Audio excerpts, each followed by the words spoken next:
Good morning. I have some Captain Science news for you, kind of a little bit of a podcast tie-in, kind of related to our audience, kind of related to just some technology I wanted to talk about. So here's what we're doing. Ron asked a question on Twitter about what exactly a retina display is. What technology is it? Why is it called a retina display?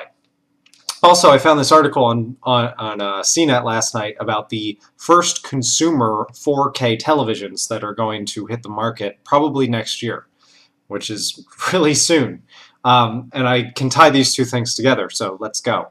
Ron asked what a retina display is. Retina display, the actual term, is a trademarked name by Apple. It's just a fancy name that they've given to this technology. I don't know what the actual technology is going to end up being called when other people start adapting it and getting sued by Apple for patent infringement.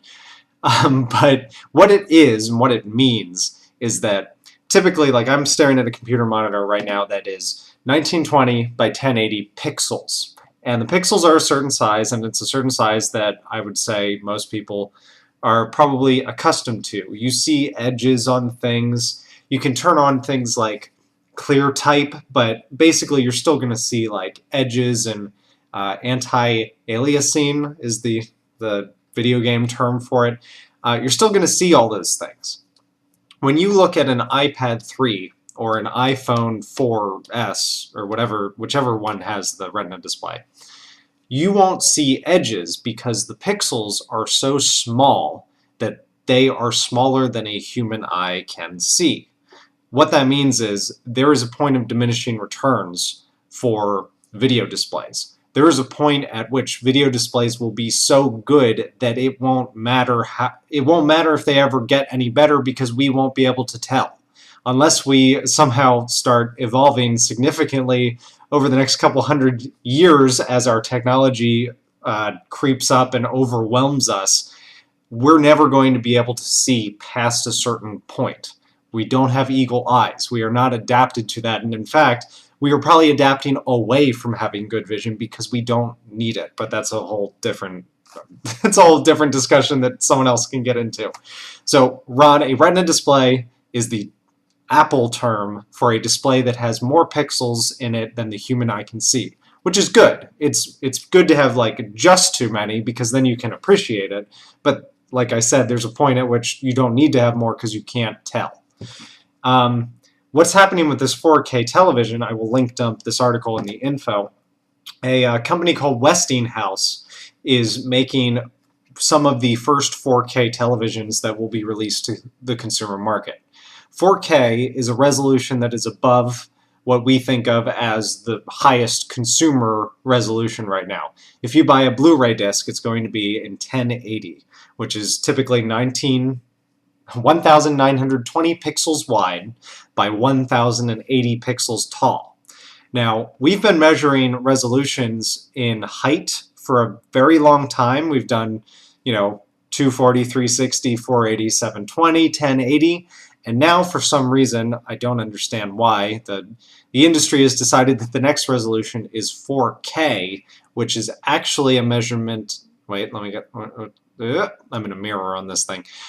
This is 4K. It means that this will be 4,000 pixels wide. So if you take a 1920 image, like a Blu-ray, look at me on the screen here, that would be that much of the screen. That is a Blu-ray right there.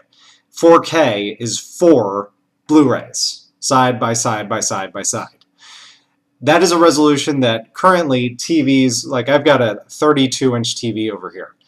If that were a 4K display, like the Retina display, it wouldn't matter. I would not be able to see the difference between a 1080 and what is the actual horizontal resolution on these things? It would be something like 2160. Yeah, duh. 1080 times 2 is 2160. If my television screen could show that many pixels, I wouldn't be able to see it. This article says that it is actually possible that resolutions over 1080 won't matter on TVs that are smaller than 55 inches, which is enormous. But 4K is the resolution that if you go see a digital projection in a movie theater right now, that's what you're going to see. It is the equivalent of 4 Blu-ray screens.